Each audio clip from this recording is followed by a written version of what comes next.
Hey guys, in our film today, we're going to be talking over mental health issues, mental health, and mental health awareness. We want to talk about the different challenges that we can go through daily and the different, stresses that come along with that.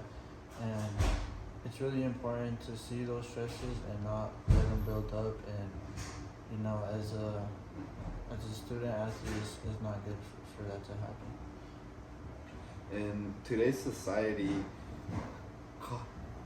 people don't really realize how much it really takes to be a college student, a college athlete, or just in general to go to school.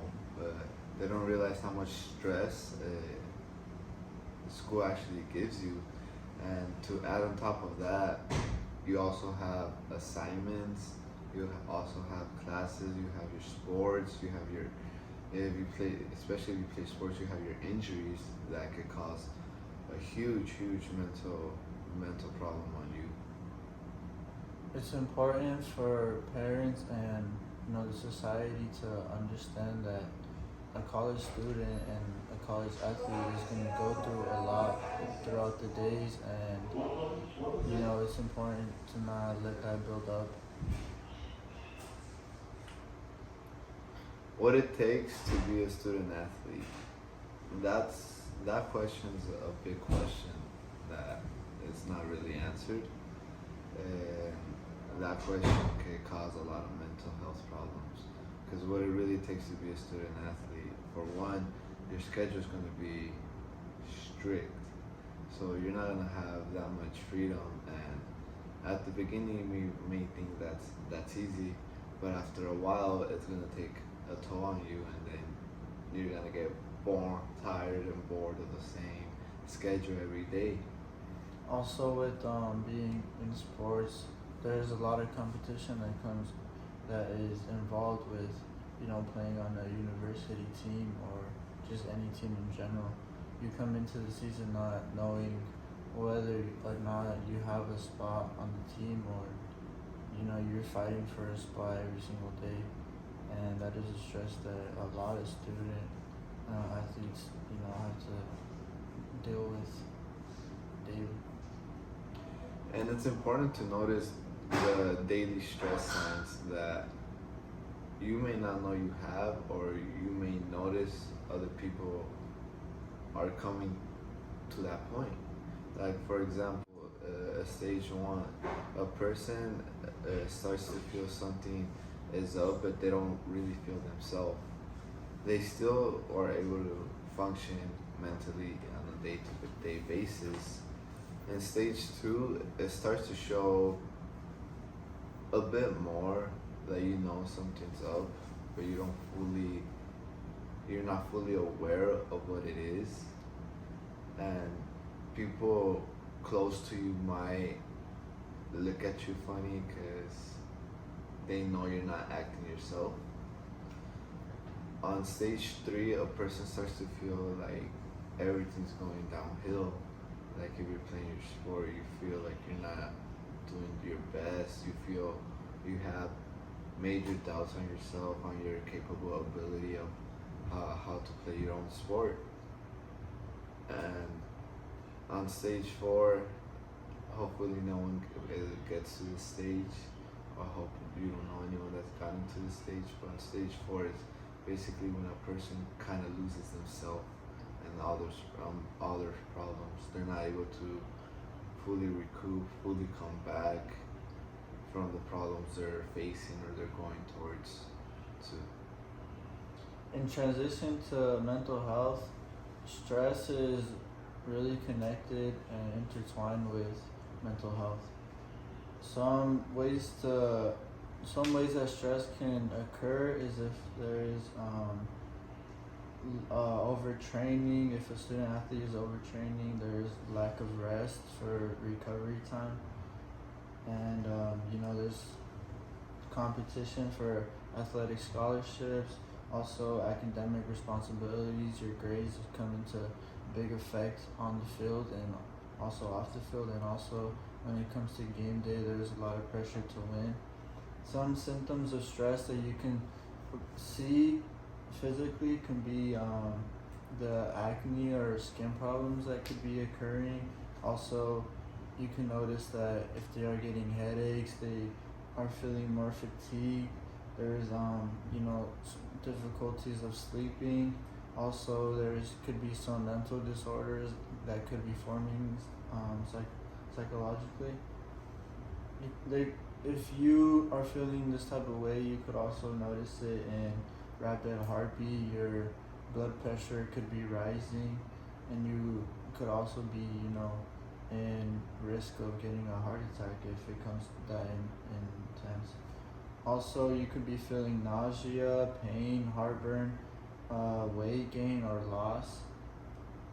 And some ways that I can mention to release some stress could be getting a full night proper sleep of 8 hours to 10 hours daily. Also, getting the right hydration you need on a daily basis, and keeping yourself, always prepared to. So we want to give you guys an insight on how mental health problems have affected us in our athletic career in college here at Ottawa University. We're both currently juniors, and we both came from a college up there in Colorado. So all this is kind of different for us. And for example, for me, what caused a lot of mental health problems wasn't necessarily the classes or the people around me. It was mostly my injuries. My freshman year, I got a knee surgery after a good season, and I tried to brush it off, and it's something that just kept coming back at me, kept affecting me to a day-to-day basis, because I'm a very competitive guy. And after I recovered from my first surgery, I ended up tearing something else in my other knee, and kind of fell into this hole, I guess you could say. And I just kind of been struggling to get out of it, because it's been following me all the way to here, to my new college at Ottawa. And it's something that my parents, when I try to talk to them, they don't really understand, or I feel they don't really understand where I'm coming from, and neither do other athletes, because sometimes some people just sounds like it's an excuse, or it's maybe my side of my side of my mental problems, where I think is, or people think this way of me because of this, or it just starts affecting me because I wish I was able to play the same way how I was before my injury. And it's little things you can't really change, but they start affecting you in the long term, and they just keep poking at you, and you gotta find ways to cope with it.